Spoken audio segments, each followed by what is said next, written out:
first followers? Jesus' first followers were a group of fishermen, tax collectors, a Jewish zealot named Simon the Zealot. Pimps, whores, Pimps, whores, yes, that was definitely part of it also. and you're saying these are credible people?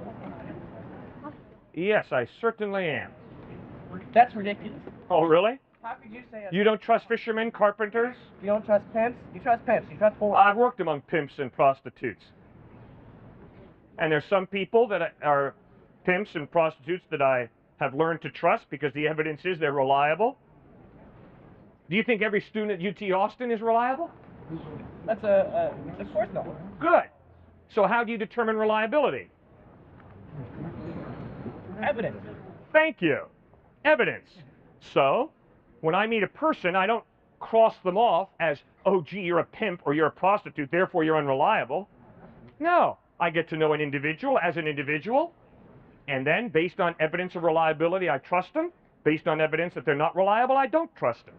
It's that simple. You don't think their actions dictate reliability? In some senses, yes. But I've never met a perfect human being. That's why I would never put my ultimate trust in any human being. But I have met people who are more reliable than others, yes, sir. And I agree with you, there are not an awful lot of pimps that I would trust, and there are not an awful lot of prostitutes I would trust, but there are some that I got to know in inner city Boston who are reliable. Yeah, well, Peter, James, and John were not pimps, okay? Peter, James, and John were fishermen. Matthew was a tax collector. No, I don't trust everybody in the IRS, but I trust a lot of people in the IRS. Well, Matthew was a tax collector. Come on, man, what's your point? Think. God gave all of us two ends, one to sit on and the other to think with. Our entire future depends upon which one we use.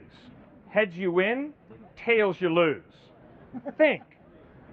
I hope that we in a university setting are not so elitist that we say you cannot trust blue-collar workers like fishermen and carpenters or tax collectors. I didn't say that you couldn't trust fishermen and carpenters. I'm saying that pimps, prostitutes, and whores are not credible people. Well, Peter, James, John, Andrew, Bartholomew, Simon the Zealot, Judas Iscariot, none of them were pimps or prostitutes. So what on earth is your point? Their point is that Jesus' first followers were whores and prostitutes. That's a proof. No, they were not all whores and prostitutes and pimps. Was Jesus a Jew? Yeah, he sure was a Jew. Okay, so you're worshiping a Jew, are you not? I worship a Jew. You got that right. Okay, great. Now, what was Jesus' first meal? His last meal, I'm sorry. What was his last meal? What do you mean, what was his last meal? What did he eat? What was his last meal? What did he last eat? I don't know what he last ate. What was his last meal, specifically? I don't know what his last meal was specifically. Passover. Pardon? Passover? Quite probably. What's the point? The point is, you're worshiping an individual who went to rabbis and said he was the chosen person, when in actuality, it's a fallacy. Okay, you're right. Jesus claimed to be God in human form. Why do you think that's a fallacy? Why do I personally believe Yeah. it? I personally believe it is a fallacy because he had pimps and prostitutes for his first religion. You got to be kidding me. You're standing out here saying the reason I can't trust Jesus Christ is because some of his first followers were pimps and prostitutes. Former pimps, former prostitutes. Obviously, they turned away from that lifestyle. Obviously, they asked Christ for forgiveness. Obviously, he forgave them. And obviously, they began to live a different lifestyle. And so you got some problem with that? Absolutely. Boy, you and I are really different. Really different. I can promise you, I am so blown out of the water by the fact that Jesus Christ never sinned once, but he forgave the kind of people that you scorn, obviously, and you obviously look down on. He forgave them and changed their lives. So wait a That's incredible, Bud. You and I are really fundamentally different. Are you saying you've never sinned? I said quite to the contrary. I have sinned regularly. So has every human being. And I am definitely a human being.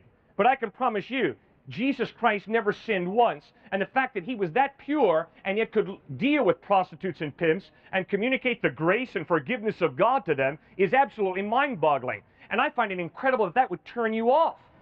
Man, that's one of the things that turns me on about Christ. Religion knows how to condemn. It takes a personal God to forgive. And just in case you're wondering, you and I need forgiveness. Not just the pimps and the prostitutes, but you and I. Just because he can accurately deal with people, does that mean that he's a chosen person? No. Well, I can promise you, I would never stand out here and say, the reason I can't believe in Jesus is because there were former pimps and prostitutes that followed him. I mean, come on, man, if that's not poorly thought out, what is? Think, man, think.